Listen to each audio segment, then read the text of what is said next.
अय्यूब पुस्तक परिचय। प्रस्तुत काव्य ग्रंथ में एक धार्मिक व्यक्ति के दुख भोग की कहानी है, जिसके माध्यम से एक शाश्वत प्रश्न उठाया गया है कि मनुष्य पर दुख क्यों आता है। वास्तव में ये प्राचीन लोक कथा का प्रसंग है और इसका नायक घटाव अय्यूब घटाव अनेक प्रकार से अकारण दुख भोगता है। प्रकथन गद्य में है। इसमें अय्यूब को धीर प्रशांत व्यक्ति के रूप में दर्शाया गया है, जो हर विपत्ति में खरा उतरता है। उसके पुत्र अचानक मर जाते हैं, उसकी धन संपत्ति नष्ट हो जाती है, वह स्वयं एक असाध्य रोग से पीड़ित हो जाता है। इन सब विपत्तियों में भी अय्यूब अपने मुंह से कोई पाप वचन नहीं निकालता, परमेश्वर की निंदा नहीं करता। ग्रंथ के काव्य भाग में रचयिता अय्यूब के 3 मित्रों के माध्यम से दुख की समस्या का समाधान संवादों के द्वारा ढूंढने का प्रयत्न करता है। तीनों मित्रों का अय्यूब की विपत्तियों के संबंध में अपना अपना दृष्टिकोण है। स्वयं अय्यूब भी अपने दुख के विषय में अपना दृष्टिकोण प्रस्तुत करता है। इस प्रकार रचयिता के समय में संभवत 6ठी सदी ईस्वी पूर्व लोक प्रचलित दुख संबंधी विचारधाराओं का पता चलता है।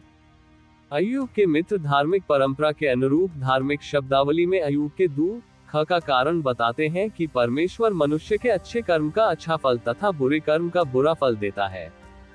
वह सत्कर्म करने वाले को पुरस्कृत करता तथा दुष्कर्म करने वाले को दंड देता है। अतः अय्यूब के दुख का कारण उसके दुष्कर्म है, किंतु अय्यूब इस दृष्टिकोण को स्वीकार नहीं करता।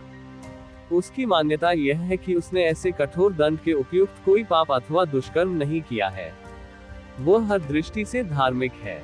वह समझ नहीं पाता है कि मुझ जैसे धार्मिक पुरुष पर परमेश्वर ने इस प्रकार के दुख क्यों आने दिए। वह साहस के साथ परमेश्वर को भी ललकारता है। अय्यूब असहनीय दुख के बावजूद परमेश्वर पर अपना विश्वास नहीं खोता। फिर भी वह चाहता है कि परमेश्वर उसके साथ न्याय करे और उसे निर्दोष प्रमाणित करे, ताकि समाज धार्मिक व्यक्ति के रूप में उसे पुनः स्वीकार करे। काव्य ग्रंथ के अंतिम अध्यायों में परमेश्वर स्वयं इस वाद विवाद में हस्तक्षेप करता है। इससे ठीक पहले एलीहू नामक युवा श्रोता एकाएक मंच पर आता है और अपने ओजस्वी भाषण में सब पर अभियोग लगाता है। अचानक परमेश्वर बवंडर में से बोल उठता है। यद्यपि परमेश्वर अय्यूब को सीधा उत्तर नहीं देता और न ही उसकी शंका का समाधान करता है, फिर भी वह अय्यूब के विश्वास का प्रतिफल देता है। वह अपने सामर्थ्य और ज्ञान का प्रकाश उस पर उदित करता है। अय्यूब विनम्रतापूर्वक ये स्वीकार करता है कि केवल परमेश्वर ही महान और बुद्धिमान है। तब वह अपने क्रोध में उच्चारित शब्दों के लिए पश्चाताप करता है। प्रस्तुत काव्य ग्रंथ का अंत भी गद्य में है। इसमें ये बताया गया है कि परमेश्वर अय्यूब का दुख दूर करता है। जितनी धन संपत्ति अय्यूब के पास पहले थी, उसका दुगुना वह अय्यूब को लौटा देता है।